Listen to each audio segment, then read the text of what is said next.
Thank you.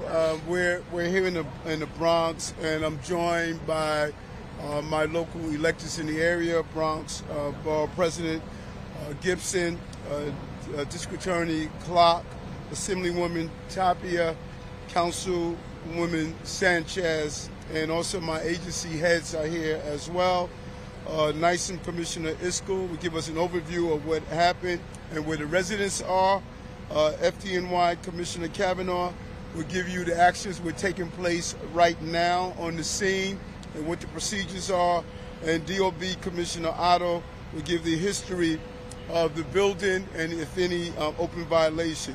This incident took place approximately 3:30 p.m. There was a partial collapse of a residential building here in Morris Heights section of the Bronx. Our first responders responded immediately, and because of video observation, we were able to have a preliminary review and communication with the owner of the store. Our preliminary information with the owner of the store that everyone that was in the store is out at the time. At FDNY, we give you an overview of exactly where we are, if there are any other people we believe are caught in the rubbish at all. So I want to turn it over now to our NYCOM Commissioner, Commissioner Iskel. Thank you, sir. Thank you all for being out here tonight. The building, we had a partial building collapse here at approximately 3:30 p.m. This afternoon. Fire department units were on scene within a minute. 36 was their response time, and almost immediately we started the interagency process. So we brought out all of the utility companies to shut off power and gas to the building. We have Red Cross that is out here helping us to assist with individuals. NYPD is on the scene, keeping everybody safe, cordoning off the area. Buildings, HPD is doing their preliminary investigations into the partial building collapse. For residents of the building, we're directing them to a service center that we have set up at Public School 390, just up the block. We will have a service center there. We also have the MTA out here with 4 warming buses for residents who need it. So there's a real collective effort that's taking place out here to serve the needs of the people who live in this building and this community as we go through this process. But again, any residents that need a place to stay tonight, please go to PS 390. We will have teams there to help find you a place to stay for the duration of this event. And now I'll turn it over to Commissioner Kavanagh, who will discuss some of the search and rescue operations and life safety part of this operation. Thank you. Thank you, Zach. Thank you, Mr. Mayor. I think it's really important to enforce that this is an ongoing operation. So our members behind me as we speak are still conducting search and rescue, and they will do so until we either find someone or confirm that there is no one under that rubble. So as Zach mentioned, our units were here in under 2 minutes, and all of our specialized training and resources that we have for an incident like this have gone to work. We have our drone up, surveying the area, seeing if we can find additional information about potential patients and areas of potential instability. We have our canine unit here helping us search for potential victims, and we have all of our specially trained firefighters, tactical units, collapse units, and our EMTs and rescue medics who are trained specifically to treat someone in a collapse. So this is an ongoing operation.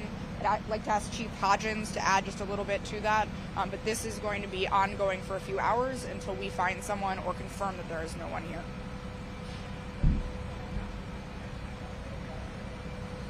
Good evening.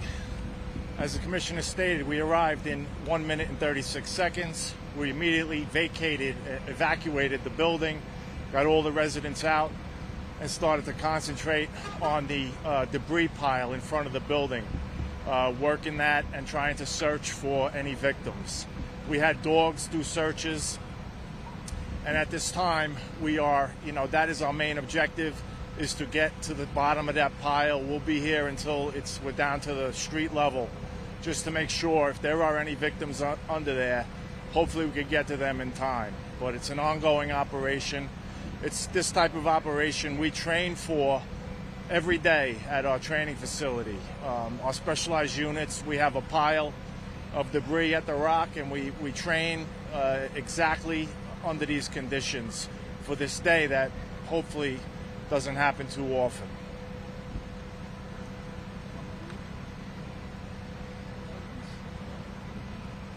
This is a 1927 building. It's 7 stories. Any building that's higher than 6 stories falls within the jurisdiction of our facade law in New York City. These folks, the owner of this building, submitted their most recent report in March of 21. That report did find unsafe facade conditions, 7 of them. Mortar that was deteriorating, cracked bricks. There is an active permit, a permit that's valid until next summer. Work was being done on this building as recently as a few days ago. I know you'll be interested in the history of the building in terms of violations. There are 7, right now we see 7 open violations, 5 ECB, 2 DOB, but they are not structural violations. It has to do with the sidewalk shed, the fact that it didn't have proper lighting, etc. There are drawings that were submitted as part of the process to pull the permit that speaks to the part of the right lower corner that is collapsed. So obviously we'll take a strong look at that.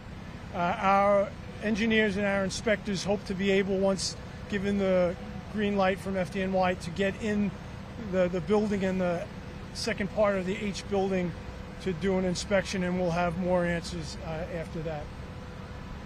Open to a few questions. If folks have questions, just let us know. We'll get to as many as we can. Mayor, so we spoke with several residents today who were on the street, and they actually saw someone drilling into the facade of the side of this building, then cracking, and then a few seconds later, the building starts to give way. I don't know if you or the commissioner can speak to what that drilling might have been, and what more can you tell us about that quadrant of the building that you were specifically looking at drawing? Can't tell you much more. I certainly can't speak to what the drilling is. Don't know what it's about. Again, we're taking a look at the drawings that they submitted as part of the permit. And I want to be clear: unsafe facade conditions is not the same as an unsafe building. But we are taking a good look at the paperwork, the drawings that they submitted, and we'll have some answers.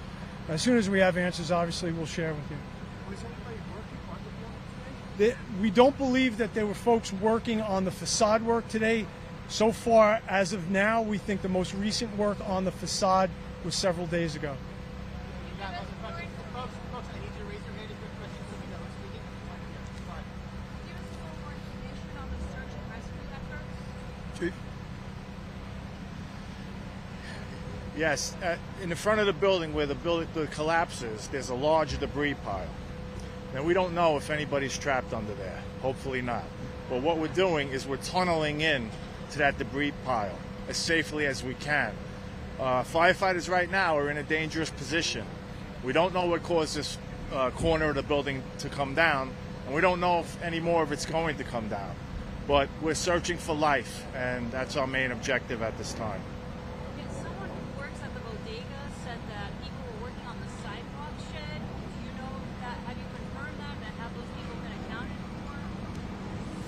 I don't have any information on that work, so I can't really comment on that.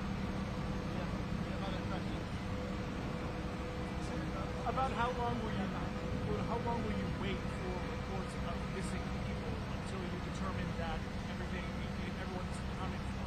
What is the timetable for this recovery research? There is no timetable. We will search the whole debris pile until every piece is picked up and we can see that whether there's anybody there or not. Good? No? Okay. Thank you, everybody. So where was the school? That's when? So there's 2 schools.